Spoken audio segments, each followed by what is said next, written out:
Well, there's so many stories. Eh? There is so many stories that one can tell. I mean, when I listen to the likes of Robbie Jansen, I used to give Robbie a lift home, and after the gig, and I would sit till 2, 3 in the morning just listening to the stories, you know, of Robbie, and how one day he was walking home with his sax in his hand and he had on a leather jacket, and then he got accosted by some gangsters. And they started stabbing him. They wanted to steal his saxophone, but he said that was his only thing that made him money. So he used the case to defend himself. And he said, and son, he dived over the gate and rolled to the front door, knocked on the door, and they opened the door. And when he took off his leather jacket, they found 18 holes in the jacket, but not one of the knife wounds had actually hit his body. So again, he says how good God was in that case, you know. And so people have come through. There's many stories. I remember going to listen to when what's his name, Cup D was playing drums at a gig somewhere in Wynberg, I think, or Wynberg Town Hall or something, and the guys were blown out of their minds and they were playing, and then the gang fight broke out, the Fancy Boys and everything, and there was the whole band ran off the stage and Cupty was still playing it solo. Anyway, yeah. So Gary, what age were you then? When you played with Harold Jefter and Lloyd and all of these guys? I think I was 19, 11.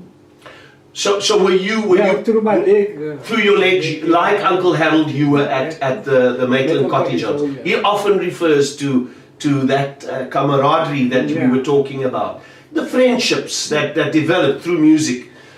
And so after that, you've played with many internet, like Kenny Jefter. I remember when Della Reese used to come out here to South Africa. Kenny Jefter would always be the guitar player, but you played with Lovelace Watkins.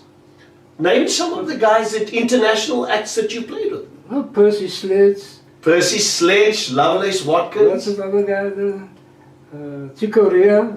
Corea. I mean that was. I remember that because I went to go and see Corea at Artscape. It was then called the Nico Milan at that stage, and Leslie Klainsworth and myself, by coincidence, sat next to each other, and we were watching this amazing Tom Brechtlein on drums, the Cuban percussionist, Corea on piano, and they had an amazing band.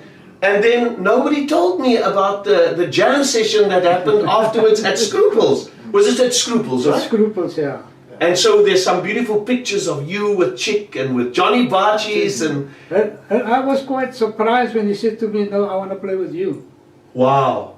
Chicory said, "No, you sit down, you just I want to play with you." And amazing. I was on my nerves, but anyhow. So what was it like? I mean, what was it like jamming with Chick? It was an experience.